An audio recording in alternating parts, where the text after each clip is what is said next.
no es un presidente u otro. Colombia le pueden meter 10 presidentes diferentes, cójanlos de donde sea, y vamos a seguir en las mismas si no le hacemos un cambio duro al sistema. Yo soy ingeniero. Como ingeniero, cuando hago un desarrollo de software y el sistema empieza a dar malos resultados, como Colombia, que da Odebrecht, da Reficar, da Hidroituangos, da carteles de los lotes, etcétera, uno no limpia el computador o cambia el teclado, uno tiene que meterse al código fuente. Y aquí hay que resetear la justicia, el Congreso, hay que cerrar el Congreso, hay que reiniciar el Congreso, hacer algo diferente con el Congreso. Algunos dicen, ¿y cómo se hace eso? ¿Y cómo se acaban las notarías que se dedicaron a quitarle plata a la gente? Las cámaras de comercio, yo acabaría con las cámaras de comercio que se dedicaron a quitarle plata a la gente y que no sirven para nada. Usted acabaría toda la institucionalidad que hemos construido hasta ahora en Colombia, y el que quedaría al mando sería usted. La vamos a resetear, y la vamos a resetear además con una constituyente. Primer día de mi gobierno presento la solicitud para Asamblea Constituyente, pero esa constituyente la tenemos que hacer todos. Exalcalde, sí, permítame, yo le pregunto, porque es que usted ha hecho énfasis en lo de resetear la política en el país, no solamente en esta entrevista. Entiendo yo que es como su eslogan, pero a mí sí me preocupa sobremanera el tema de cerrar el Congreso. ¿Cómo va a cerrar el Congreso si se cierra el legislativo? Pues es uno de los poderes que garantizan la democracia en un país. Ahora, el Congreso es una banda criminal que se dedicó a extorsionar a todos los gobiernos, no importa cuál sea el gobierno, son extorsionistas. Si usted quiere pasar un proyecto que jode a la gente, que le va a subir los impuestos a la gente, que va a crear notarías o va a crear cámaras de comercio para quitarle plata a la gente, pues tiene que ir a pagarles 1.000 millones de pesos a los congresistas, porque si no, no se lo dejan pasar. Pero si es algo que es bueno para la gente, cobran 3.000. Es decir, es el colmo del colmo. Ahora, ¿qué significa resetear el Congreso? Que hay que acabar eso y volverlo y crear un nuevo Congreso que realmente represente a la gente. Ese Congreso no representa a la gente, representa a unos poderes mezquinos, pequeños además, que no les interesa a la gente. Pero mire, exalcalde, yo lo escucho y sé que con visiones ideológicas distintas, pero me suena muy parecido, por ejemplo, a lo que planteó Nayib Bukele en El Salvador cuando llegó. Y es decir, aquí hay que cambiar todo, hay que cerrar aquí, yo voy a ser el que va a estar liderando todo este cambio institucional. ¿Eso es lo que usted plantea? Como entiendo que tal vez ideológicamente de forma distinta, pero de formas muy similares. Sí, es lo que planteo, porque lo que creo es que yo no me voy a poner a meterme a ser presidente para que no cambie nada. No, si nos vamos a meter es para cambiar el país. Porque el cuento de que entonces llego yo y saco la corrupción, si es el mismo Congreso, y si llega Vicky es el mismo Congreso, son los mismos, es el mismo sistema. Este sistema hay que darle la vuelta, y además porque hay una amenaza. ¿Sabe cómo veo yo a Colombia? Como en el tiempo seguramente de la conquista, cuando llegaban los españoles y venían en esos barcos, y nosotros acá estábamos peleando entre tribus y sin darnos cuenta que venían los españoles con barcos y con armas tremendas. Pues lo mismo está pasando, y estamos metidos en unas peleas bobas con un sistema que no funciona, y ya viene la inteligencia artificial, viene la robótica avanzada, y no nos hemos dado cuenta del impacto que va a tener eso en la economía, en el empleo, en todas las industrias, todos los sectores y todas las disciplinas. Pero entonces, si yo le pregunto a usted sobre el sistema político en el que usted quisiera que Colombia se construyera y se reseteara, ¿cuál sería? Porque la democracia está en crisis en el mundo. Y estamos viendo unos autócratas, estamos viendo populistas en países desarrollados, en países no desarrollados. Si yo le pregunto el sistema político que usted quisiera construir para que viviéramos en Colombia, ¿cuál sería? Porque no me suena a democracia, pero tal vez, sí, pero de una manera distinta. Es democracia porque lo que vamos a hacer vamos a hacer un llamado a Asamblea Nacional Constituyente. Con el llamado a Asamblea Nacional Constituyente se cierra el Congreso y la Asamblea Nacional empieza a regir, a construir, entonces, ¿cuál es el sistema que queremos? Ahora, esa asamblea, ¿cómo se elige? Se elige a través de una elección donde tú vas a ir, donde todos vamos a ir, a elegir y a construir y a diseñar un país que sí funcione, porque este país no funciona. Estamos paralizados. La corrupción, las burocracias, nada funciona en este país. Yo no sé si se han dado cuenta, pero la gente no ve esperanza en este país como vamos. Y eso no lo va a cambiar un presidente. ¿Yo para qué voy a decir es que esto lo cambia un presidente? No, esto lo cambia una constituyente. Exalcalde, pero entonces en ese sentido, a ver, usted en este momento, y cito sus palabras tal como las dijo, usted dice que el Congreso es una banda criminal que extorsiona, así nos dijo hace unos minutos, cuando usted era alcalde de Medellín, el empresario antioqueño era un montón de mafiosos, Hidroituango eran unos ladrones, a pesar de que ya los fallos dijeron que no era así. Si usted dice que los del Congreso son una banda criminal, ¿eso incluye, por ejemplo, a los congresistas del Pacto Histórico? ¿Ellos son parte de esa banda criminal? ¿O cómo es? Hago un pequeño paréntesis, una pregunta en paréntesis antes de responder la pregunta. ¿Qué fallo dijo que los de Hidroituango son inocentes? Por Dios. En este momento ¿Cómo hay así? una demanda admitida por 10 billones de pesos para que respondan. Admitida por el Tribunal Administrativo de Antioquia. Admitida. Y ahí va. Ahora, si se está refiriendo al fallo de la Cámara de Comercio de Medellín, de un tribunal de arbitramiento de la Cámara de Comercio de Medellín, que dice además... no que es que sean inocentes, lo que dice es que los culpables son los políticos que estaban en EPM. Nadie ha dicho eso. ¿Y por qué? ¿Y por qué en Antioquia entonces están tan calladitos? Si ese fallo lo que dice es que de pronto no fue un tribunal de la Cámara de Comercio, que no, de pronto no fueron tan responsables los constructores, sino los políticos que estaban metidos dentro de EPM. Entonces, ¿qué pasa con la justicia en este país? Estamos hablando de 10 billones de pesos, alcalde, y no hay castigados. Alcalde, la Procuraduría archivó la investigación que tenía contra 24 personas por las supuestas irregularidades. La Procuraduría de Cabello. Entonces, listo. Entonces, a ver, la Procuraduría no le servía porque era de Margarita Cabella. Ahora dice, por ejemplo, que la justicia, usted dice que la justicia hay que resetearla. Y yo me pregunto si la justicia, la que está en este momento actuando en el caso de Álvaro Uribe, si también hay que resetearla. O la justicia nos sirve es cuando nos sirve a nosotros. La justicia es buena cuando nos sirve. A ver, hay un fallo de la Comisión Interamericana de Derechos Humanos, de la Corte Interamericana de Derechos Humanos, que dice que la Procuraduría no podía ni investigar ni sancionar a Petro cuando era alcalde. Lo sancionó, lo sacó de la elección. Lo tuvieron que volver a restituir en el cargo. Y yo tengo 22 procesos dentro de la Procuraduría que no han parado. Y Margarita Cabello además me suspendió en plenas elecciones presidenciales, un fallo tremendamente político, para sacarme de la alcaldía y nombrar un alcalde del Centro Democrático mientras se daban las elecciones presidenciales en Colombia. Me van a decir que eso es una justicia correcta. No, eso es una justicia que hay que reiniciar, que hay que resetear. Y la Procuraduría es una de ellas. Y lo han dicho muchos, que la Procuraduría hay que eliminarla y fusionarla con la Fiscalía. No puede ser, por ejemplo, que la Procuraduría instruya y falle. O sea, exalcalde Daniel Quintero, hoy candidato, para usted todo en Colombia hay que resetearlo, cambiar toda la institucionalidad. Usted no dejaría absolutamente nada de lo que tenemos hoy como país en términos institucionales. Hay que reiniciar, y reiniciar significa rediseñar. Entonces ahora la pregunta es, ¿cuál es la nueva institucionalidad que no nos va a dar Hidroituangos, que no nos va a dar Odebrecht, que no nos va a dar? Y en esa nueva institucionalidad, ¿usted se imagina que podamos tener un sistema en donde tenemos un líder o un presidente que pueda estar más de 4 años? Posiblemente.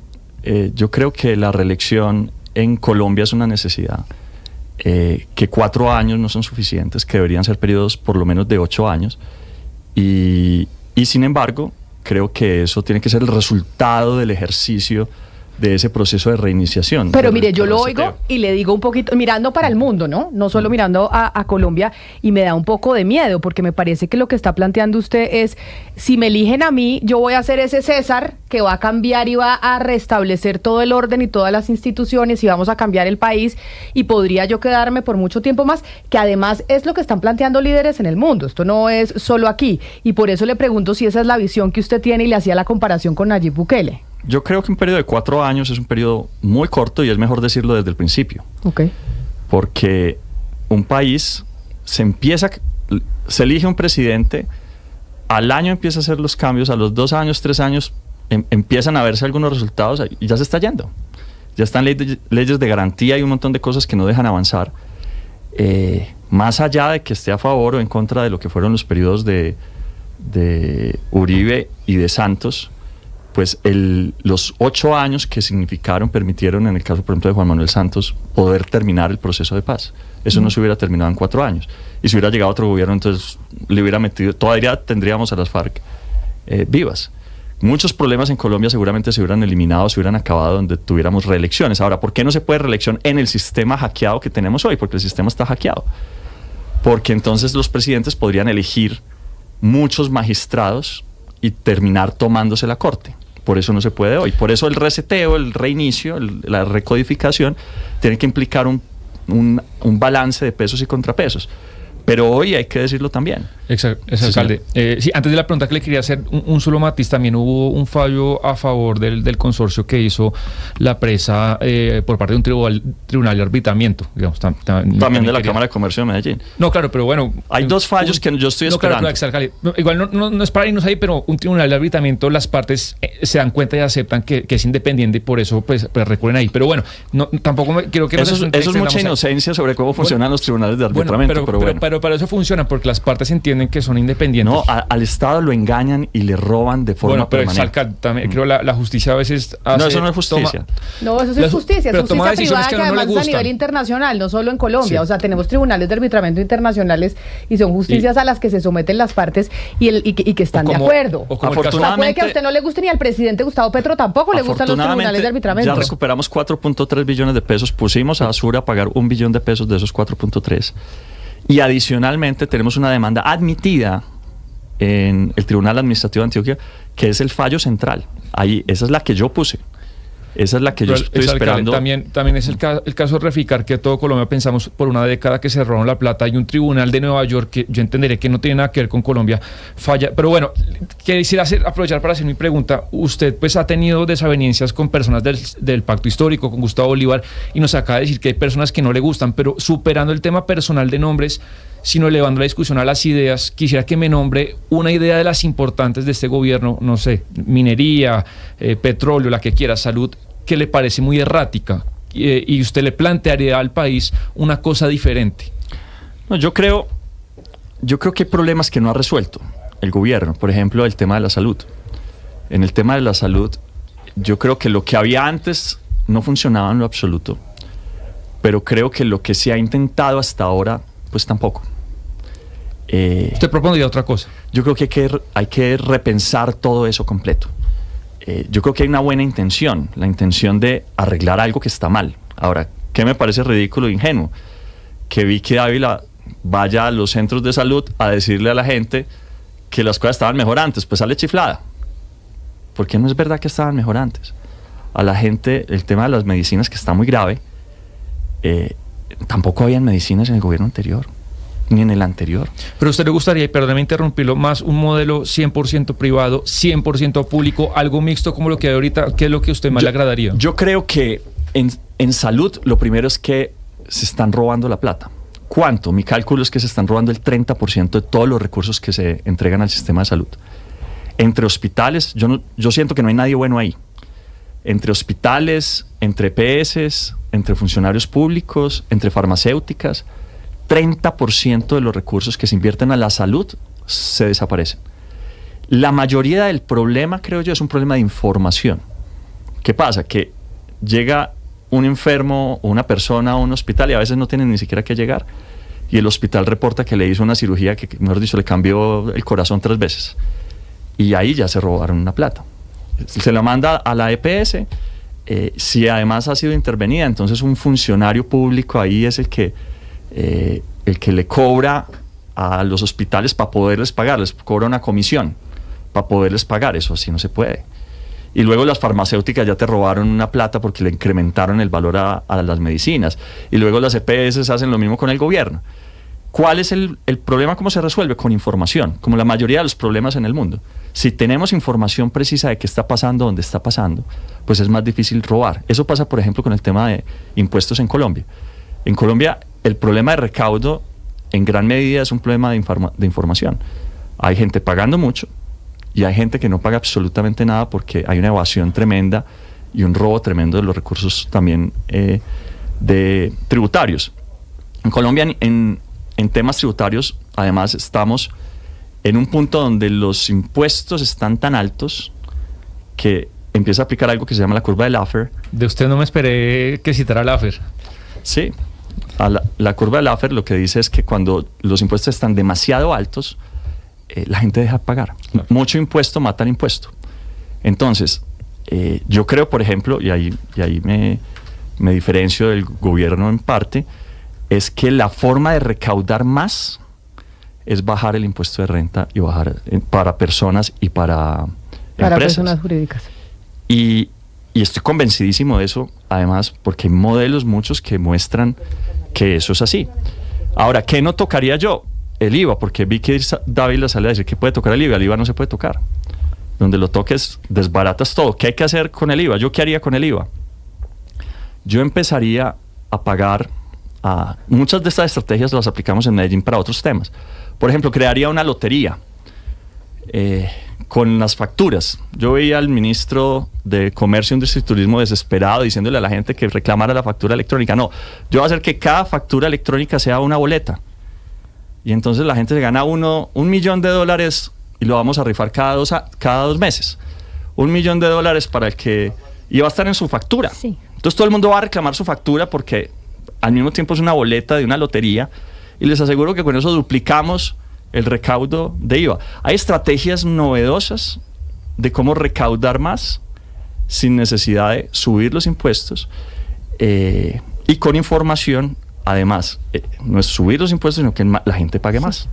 Exalcalde, pues yo lo escucho a usted y uno siente como un presidenciable que tiene muchas ideas positivas para que esto realmente mejore, esto que señala los impuestos, pero pues ya venimos de otro ex candidato, del que hoy es presidente, que también tenía muchas ideas, y sobre el tema del reseteo de la justicia, ¿no?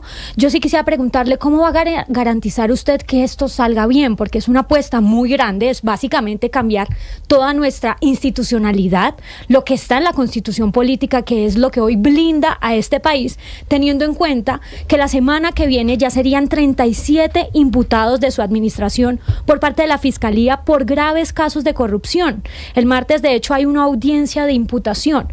Entiendo que nunca ninguna administración es perfecta y que de pronto usted no tenga que ver en todo esto, pero hubo corrupción según lo que estamos viendo. Pues no, además me van a imputar a mí, pero me van a imputar a mí, eso es parte del reseteo de la justicia, me van a imputar a mí por un contrato que firmó Fico. Y no solo que firmó Fico, sino que lo firmó el último día antes de entregar su gobierno. Oiga, escúchenme esta historia para que entiendan de lo que estoy hablando. El último día antes de terminar su gobierno, Federico Gutiérrez firma un contrato para adquirir un bien que previamente había valorado en 44 mil millones de pesos. Nosotros no pagamos ese contrato, terminamos el contrato y denunciamos, además compulsamos copias. Lo que hace Federico Gutiérrez es que contrata a la fiscal que lleva el caso y se lo lleva a trabajar con él. Está trabajando en su despacho, y la fiscalía, en lugar de imputarlo a él, además porque no es solo Aguas Vivas, es Aguas Vivas, Guacharacas y La Volcana, pues decide imputarme a mí por supuestamente haber terminado el contrato.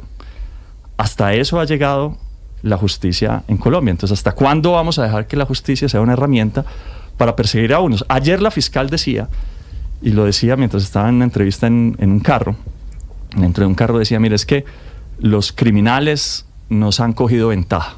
No lo digo yo, lo está diciendo la misma fiscal. Los criminales nos han cogido ventaja. Y la misma fiscal decía, tenemos que hacer cambios, porque llegan imputaciones sin pruebas. Nosotros han tratado de eliminarnos de la política porque nos tienen miedo, porque saben que si llegamos exalcalde, a la presidencia, y lo advierto de una vez, si llegamos a la presidencia los vamos a meter a la cárcel, porque no han respondido, y creen que desviando la atención sobre las investigaciones y contratando las fiscales, pues que van a salirse con la suya. Pues no. Exalcalde, mire, a ver, varias cosas de lo que usted está diciendo. El lote que recibió la alcaldía de Medellín, que lo recibió durante la alcaldía de Federico Gutiérrez, fue el 27 de diciembre de 2019 y lo recibió cedido, pues le cedieron ese lote. Sobre lo que pasó en ese lote, si hubo una irregularidad, pues lo que pasó después cuando lo que hizo usted o lo que hizo su administración es muchísimo más grande, pues lo que sucedió, porque primero pues hubo un cambio de POT, o sea, usted lo que hizo fue cambiar el uso para que se aumente